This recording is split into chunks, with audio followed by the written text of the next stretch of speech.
იოანეს მეცხრე თავის დასაწყისის განხილვას უძღვნი ყველას ვინც ავათარი, დიდი ხნით ავათარი, ან მძიმე ავადმყოფობა ჰქონდა, ან გადატანილი აქვს, ვინაიდან ეს ადგილი უხდება მიესადაგება აი ამ მოვლენას ჩვენი ცხოვრებისა, რომელსაც ქვია ავადმყოფობა და მინდა რომ მათ მიუძღვნა ეს განხილვა. მეცხრე თავი იოანესი პირველიდან მეექვსე მუხლი შეგვიძლია ავიღოთ და ჩავიხედოთ.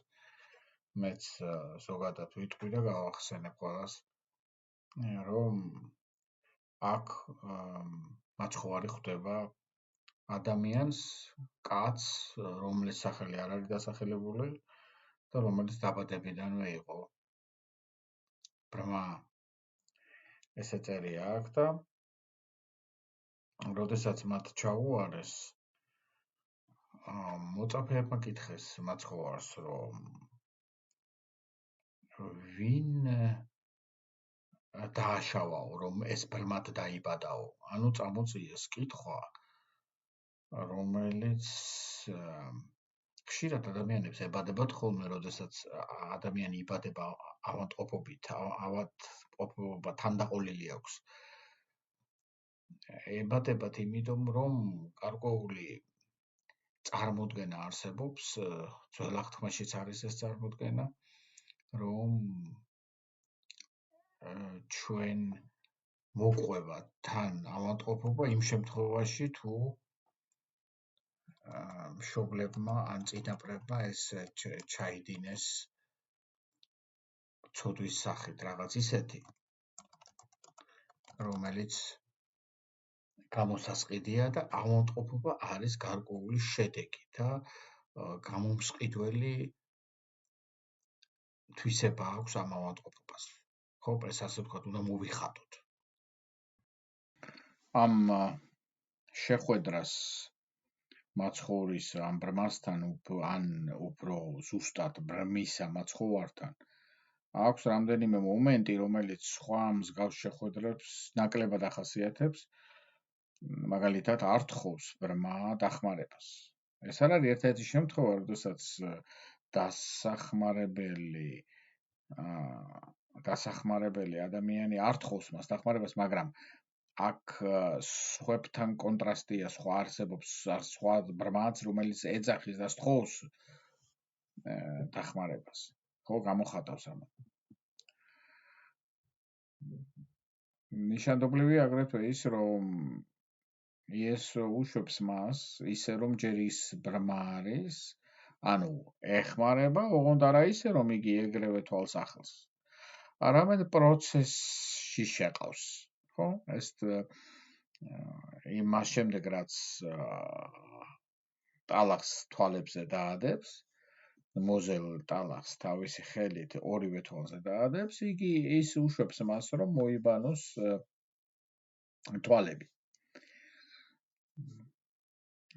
სილოახის წყალში, რომელიცაც ახლა არ განვიხილავთ რა წყალია და როგორ არის, მაგრამ ავიქვათ ეს დღევანდელი გადასახედიდან როგორც წყალი, რომელიც მიწის წიაღშია, მიწის წიაღიდან მოედინება სუფთა წყალი, სადაც განბანვა ხდებოდა აი ესეთ შემთხვევებში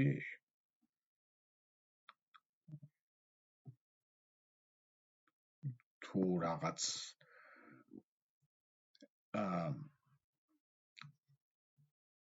რიტუალი იმართებოდა, რომელიც დაწესებული იყო ებრაელობაში, გამოიყენებოდა ეს წყალი. არ ჩავუღრმავდებით, არ შევალეხა დეტალებში, ვინაიდან ეს საგანი და ეს ცერემონია არ გვაინტერესებს ახლა, არამედ გვაინტერესებს თვითონ მანამდე რა მოხდა. აი ეს პროცესი გვაინტერესებს, ანუ განკურნების პროცესი. ელოდება ბრმადმყოფი პირი, ეს კაცი, რომლის სახელიც არ ვიცით ჩვენ.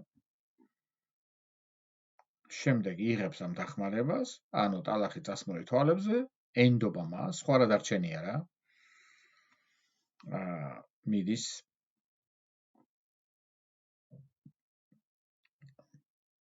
მიდის თვალების მოსაბანად. ანუ წმენით მიდის თვალების მოსაბანად. ხო? ეს რაღაც უცნაური მომენტია. ახლა ფსიქოლოგიაში არ არის საჭირო შესვლა, ვინაიდან ჩვენ აქ ფსიქოლოგიაზე არ ვლაპარაკობთ, არამედ ვლაპარაკობთ იმაზე, რომ სხვა გზა რომ არ არის დარჩენილი. ესე იგი, ტექსტი ჩვენ გვამცნობს და ჩვენი მიდგომა არის ისეთი, რომ ტექსტს აღვიქვავთ როგორც სულიწმინდის მიერ ჩადებულ აზრს, რომლის გახსნა ხდება ჩვენი მხრიდან.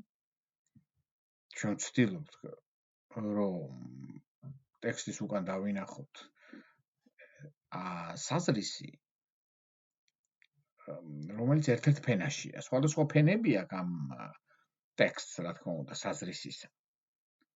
და ერთ-ერთი მათგანი არის ის ფენა, რომლიდანაც ჩადებული სულიწმინდის მიერ სათქმელი უფრო შეგვეთხება და უფრო აგვატოკებს. მოდი დავუშვათ და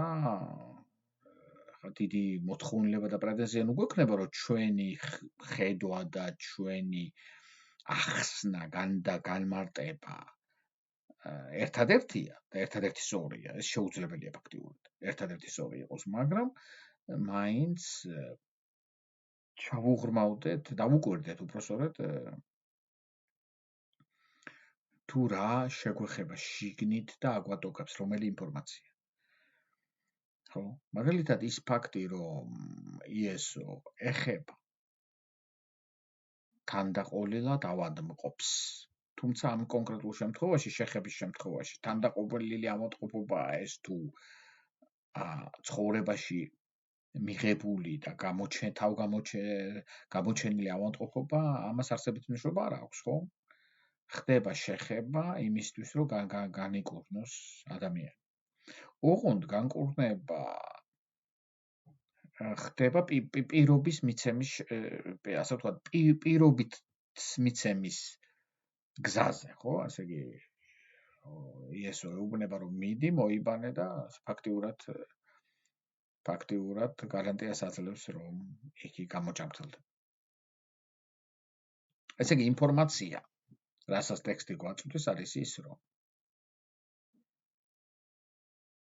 შენ შეიძლება შეგეხოს თვით მაცხოვარი, მაგრამ ისე, რომ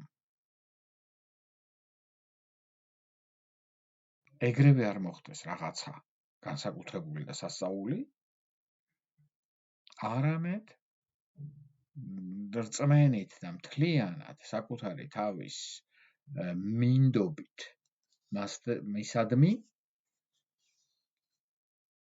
ეფექტი იქნას მიღწეული. მაგრამ ეს მინდობა, ეხლა ჩვეულებრივი ამ მინდობაზე ყველა ლაპარაკობს, ხო? მიენდე უფალს და ესა ყველა ამაზე ქადაგებს და ყველა ლაპარაკობს. ეს მინდობა არ არის მინდობა, რომელიც რაღაცა შიგნიდან ძალებს მოითხოვს, განსაკუთრებით ნებელობებს. ეს მინდობა არის მინდობა, რომელიც ხდება სიტუაციიდან გამომდინარე, როცა ჩვენ სიტუაციაში ვართ, სადაც სხვა არჩევანი არც გვაქვს. და როცა არჩევანი არ აქვს და უფალს მივენდობით, ერთი შეხედვით ეს ნაკლებად მოხდა თავისუფალი ნებით, შეიძლება ვიღაცამ თქვას, არამედ ხოლო იმიტომ რომ სხვა გზა არ ქონდა. ანუ მან ჩაგვაყენა ჩვენ შეიძლება ისეთ ვითარებაში, რომ სხვა გზა არ დაგვიტოვა. მაგრამ ვითარება, რომელიც ჩვენში გააქტიურებს თავისუფალ ნებას ისეც, რომ ამ გამოუვალ სიტუაციას ჩვენ პოულობ ძალას, რომ მას მივენდოთ, სინამდვილეში არ აუქმებს ჩვენს თავისუფალ ნებას, არამედ გვაძლევს უბრალოდ შანსს, რომ მას მივენდოთ. სწორედ იმ ჩვენი თავისუფალი ნებით. ანუ ეს ჩვენი ავადმყოფობა არის შანსი, რომ მას მივენდოთ. ოღონდ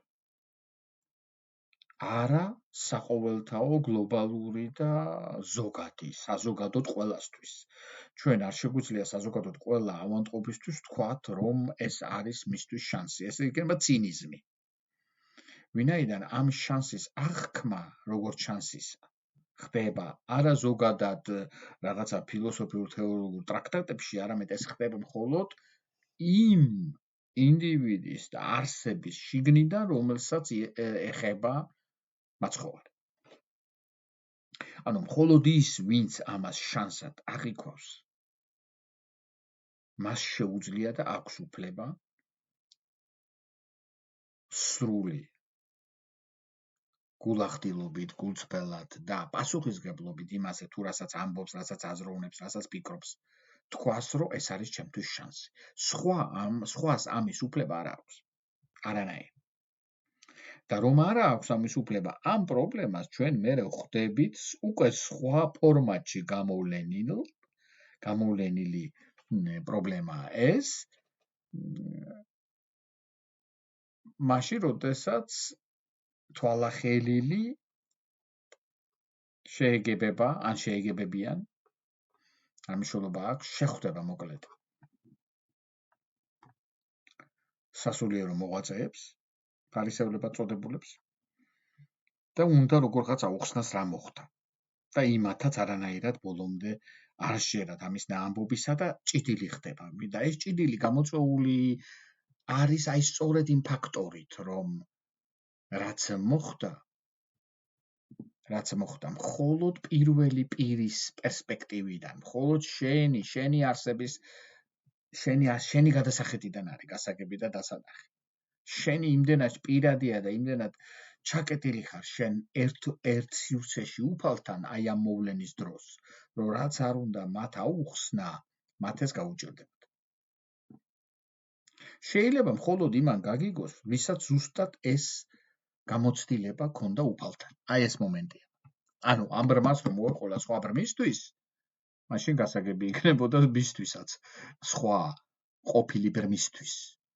ყველაზე კარგად მისთვის გასაგები იქნებოდა სასულიერო პირის რომ ყოფილიყო იგი და სწორედ რომ სასულიერო პირისთვის უფრო მეტადაც იქნებოდა თუ იგი ყოფილი ბრმა იყო.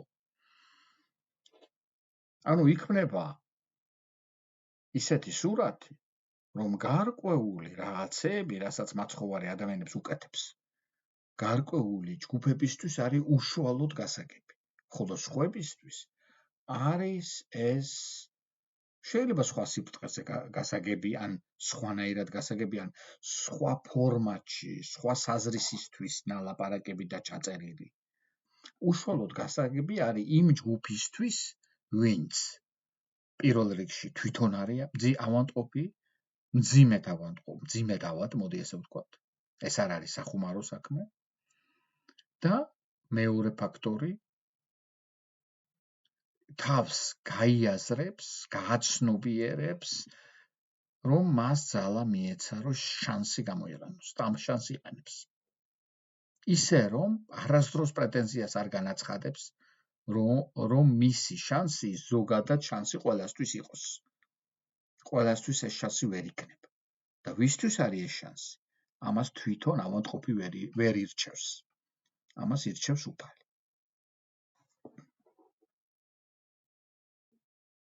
ჟღერს შეიძლება ვიღაცისთვის უსამართლოთ, ვინაიდან ჩვენ ვაზროვნებთ რაღაცა ზოგადი ტერმინებით, საზოგადო სამართლიანობის ტერმინებით, მაგრამ უფლის სამართლიანობა ჩვენდამი ინდივიდუალურია და ამიტომ საბოლოო ჯამში საერთოდ სხვანაირია.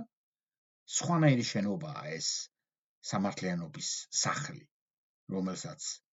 რომელიც უფალმა ჩადგა აქ, ვიდრე ჩვენ რო წარმოგვიდგენია რაღაცა სწორხაზობრივი და სწორწახნაგოვანი სამართლიანობის შენობა. ეს იყო და ეს რაც შეეხება პირველ ნაწილს მე-9 თავისა, იოანეს სახარების.